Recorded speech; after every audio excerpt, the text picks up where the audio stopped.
here is an animal. And here was an animal. He had no civilization. He wore no clothes. He thought no thoughts. He spoke no language. Just a few feet from this tent, you found a cemetery. Built and filled by a civilized race. A race which, according to you, never got beyond a crawl and a couple of grunts. The makeup for the test was the work of Ben Nye, the head of Fox's makeup department. Although primitive, it did the trick. It proved that the idea could work. It wasn't laughable.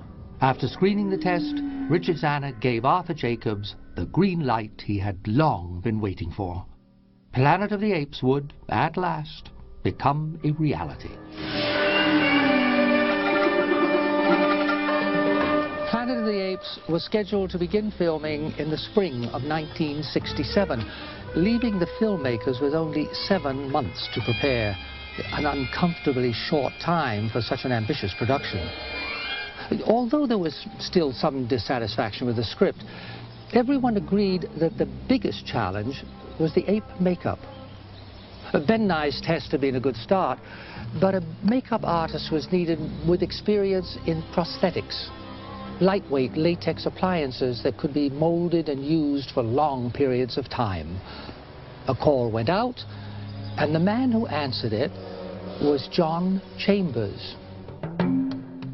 Chambers was a former World War II medical technician who had begun his career working in a veterans hospital, designing prosthetic limbs and facial restorations for injured soldiers.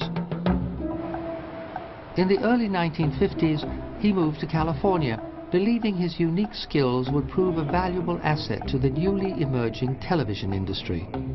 His skill with prosthetics soon put him at the top of his profession. Within a decade, he was developing creature makeups for shows like The Munsters, The Outer Limits, and Lost in Space. He even designed Mr. Spock's famous ears for the Star Trek television series. Chambers was innovative, clever, and quick, skills that would be put to the test when he began working on Planet of the Apes in January 1967. The task was formidable. Chambers and his team had to design appliances that could turn over 200 human beings into walking, talking apes.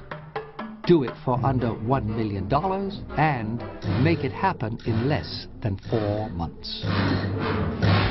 When I saw the test film, I thought it was very good for what they had just tried offhand without any experimenting. When you do people like that, you have to be very careful that you don't make the audience laugh at you, but laugh along with you.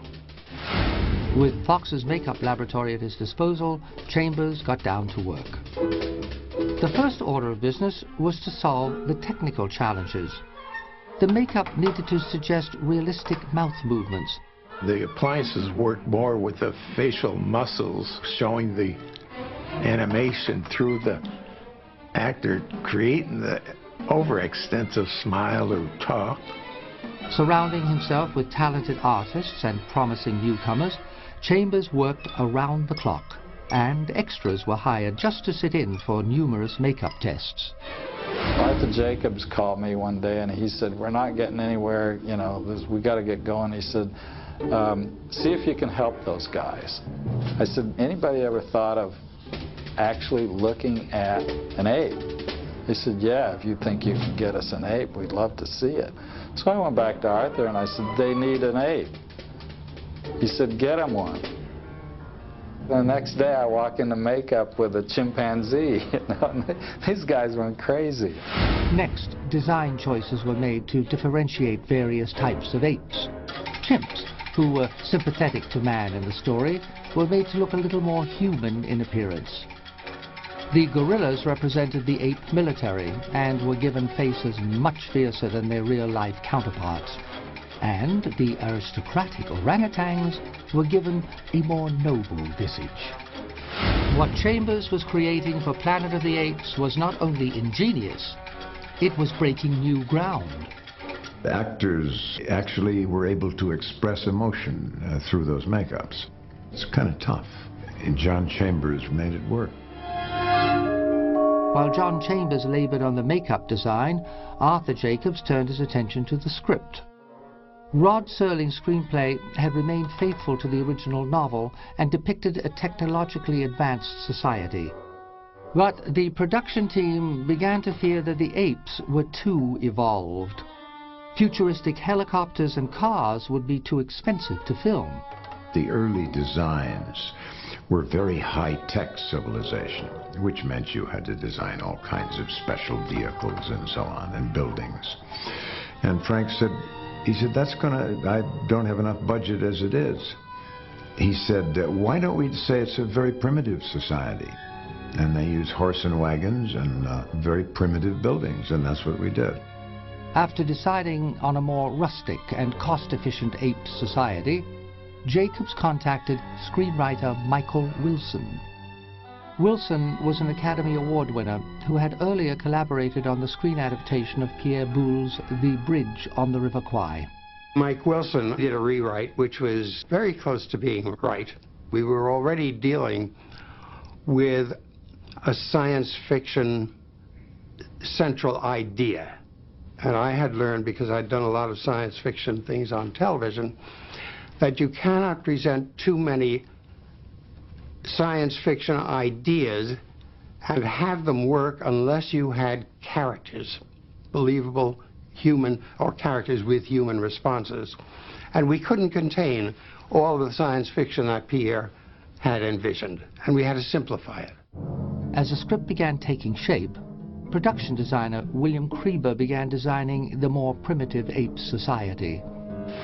I need to come up with some ape unearthly architecture, and so I looked at all the books I could find to be inspired.